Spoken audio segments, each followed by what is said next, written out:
Kevin Minnick of NJ Advanced Media. You can check out all his stuff on NJ.com. Good morning, Kevin. Hey, good morning, Sully. Hey, how's it going, man? Not too bad. Well, we know Not too bad. We know at least somebody's listening. I just picked up another Instagram follower, so we got some listeners out there. There you go. They must have heard I was coming on. There you go. Hey, Kevin, I got to give my a couple of sisters live out in the Palmyra area, so I got to give Palmyra a little bit of love. Tell me about this team. They're a couple of down years, but look like they're turning things around. Yeah, I haven't seen Palmyra, and only some observations through looking at some box scores and such. But they were a team, I believe, that was sub 500 at the end of last year. I actually remember seeing them play last year one game, and they're off to a real nice start. I think things have, based on what I saw last year compared to where they're at this point this year, they definitely have made it strides and are off to a decent start. So, kudos to the Panthers up there at Palmyra. You still there, Kev? Oh, we lost him. I'm with you. You're okay? Fading a little bit, but I hear you now. Fading in out. All right. Yeah, I got a 10-year-old nephew who's all into basketball, so you might be a Palmyra Panther one of these days. About 5 years or so. Our connection is not that great right now. Can you hear me? There you go. That's loud. All right, we're kind of fading in and out here. Hopefully, we'll keep it going. You there? Yeah. Feed me what you're looking for, Sully. Maybe we can just I can just ramble a little bit. All right, man. Well, tell us more about Tosh Tweet. We've been talking a lot about him from Wildwood Catholic. He posted something on Twitter with all the schools that are looking after him: Rutgers, Seton Hall, Monmouth, St. John's, Marquette. So he's starting to get a lot of interest. Temple. I mean, this kid is he's definitely on the radar of a lot of different colleges. Yeah, I believe he's up to 10 schools now, and on NJ.com, I believe it was on Friday, we kind of listed our surprises, and for the first month of the season, and in the Cape Atlantic League, I thought Tosh Tweet was a surprise to me. I'm not surprised in his ability to play. What really kind of has jumped out to me, I've seen him play twice, is the fact that I don't think he's now a player that has potential to take over games. I think he can take over games, and he's done that. Like you said, he had 30 and 13 against the Patrick School, and came back against St. Augustine and 2 days later and had a real nice game, to help them pick up a W. So, I think he's definitely a player that, like I said, the potential was there, and I think we're really starting to see that come through on a game-by-game basis. He's definitely an athletic kid. He can shoot the three. He can get to the basket. He blocks shots. He rebounds. So I think he has emerged as one of the top players, clearly one of the top players in the junior class in the state. And I think he's emerged as one of the top players right now in South Jersey, if not in the state as well. So definitely an entertaining kid to watch, and obviously I think he's going to be able to help lead them to some big things. Kevin, huge game for them tonight. They're taking on Morristown at the Shoot Down Cancer Classic at St. Augustine Prep. And tell us more about this matchup. I don't know too much about Morristown. I know they're a good squad, but that should be a great matchup to finish up the Saturday slate at the Shoot Down Cancer Classic. Yeah, I think people know we've talked about Wildwood Catholic enough right now that a lot of people really know what they're all about. An athletic team led by Tosh Tweet, Jalil White. They're a team that has been able to demonstrate the ability to shoot the basketball from distance, to be able to take the ball to the basket, get to the foul line. In Morristown, you have a scrappy team, a team that's very experienced, coming off of they reached the sectional final last year. Not a team with tremendous height. Obviously, when you look on the floor tonight, Tosh Tweet and Jalil White will be the big kids, the guys that your eyes will draw to. But Moorestown has a couple of kids who can shoot the basketball. Jagger Zarada is closing in 1,000 points. He's a 3-point shooter for them, and if he gets on fire, there's no reason why he doesn't hit 6 or 8 threes in a single game. And then they have a guard forward combo player in Nick Cartwright-Atkins, who's probably about 6'2", maybe pushing 6'3" max. And that's probably pushing it. But a kid who handles the ball, shoots the ball, plays tremendous defense, and it's just an overall pretty much a very, very talented high school basketball player. So I think the complementary pieces that they bring to the floor as well will make for an interesting game. I think they'll match up pretty well. Obviously, Wildwood Catholic's going to have an advantage, I think, on the inside, and I think they're going to have to try to exploit that.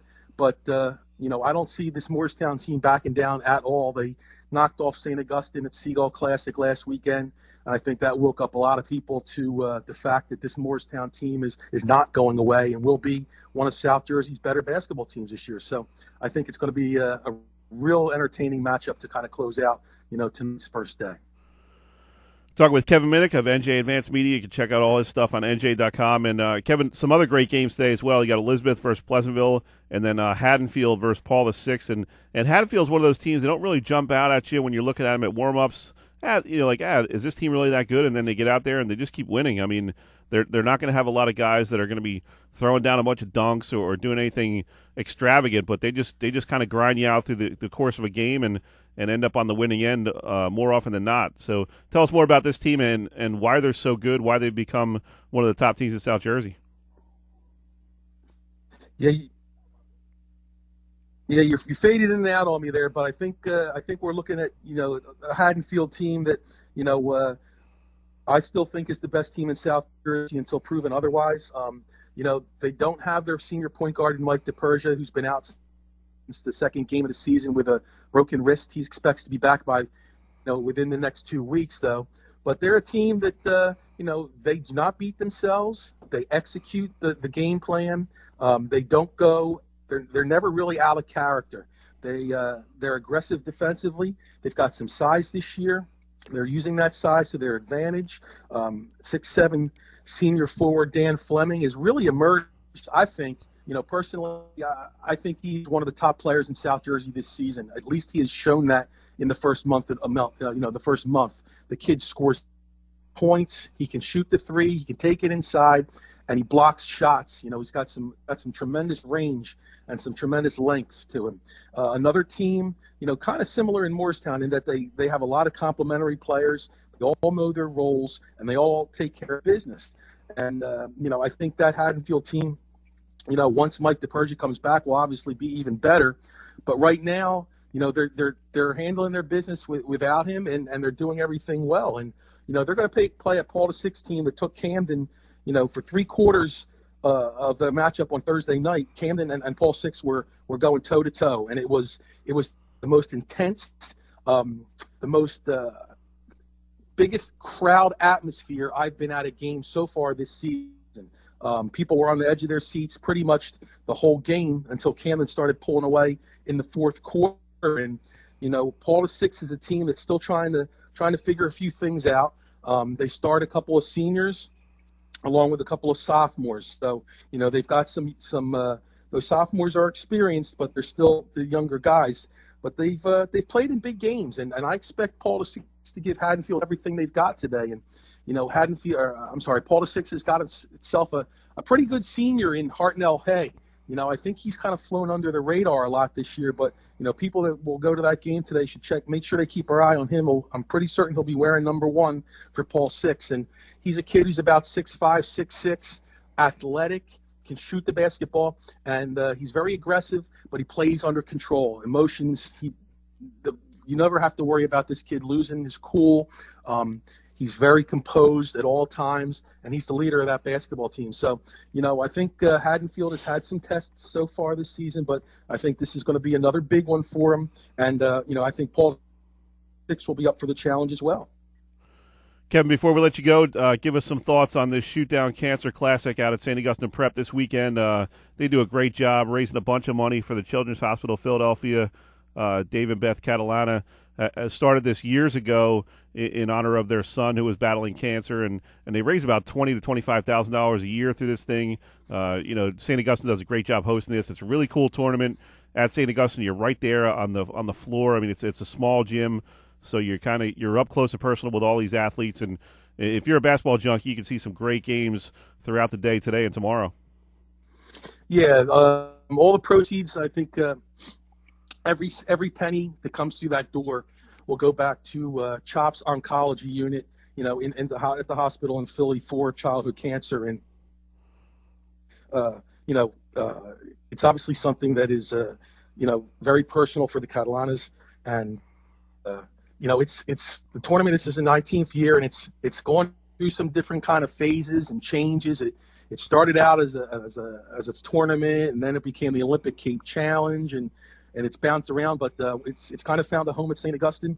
And I know that year after year, they try. Dave does an outstanding job of organizing this, and trying to, it's not so much about the basketball as it is the cause, but he does get some, he does his best to get some tremendous matchups and some games that are worth watching too. So it's a great 2 days. It's well worth. $6 is not going to hurt the basketball junkie who wants to go out and see some great games. So it's all for a great cause. And like you said, it's just a great 2-day tournament. It's a great event, and obviously you have to remember the reason for it more than the games itself. But Catalanas do a great job. I know there has tremendous support through the community down in the Richland area and the surrounding areas there. And like I said, it's a great 2 days, and I think it's something that everyone does look forward to year after year. Good stuff as always, Kevin. We appreciate it. Hopefully next week we'll have a little better connection for you. Yeah, you got to work. You got to work with those bosses down there. Get this connection going. We're on it, man. We're on the case. Get on the case. Get this thing back in order, and maybe give me a couple extra minutes next week. All right. I'll use my expansive leverage as one of the most well-known radio hosts in South Jersey. All right. I guess I'll have my 15-minute segment, and that'll be it next week. We'll get you a little extra time next week, Kev. Appreciate it, man. All right. Sounds good. Take it easy.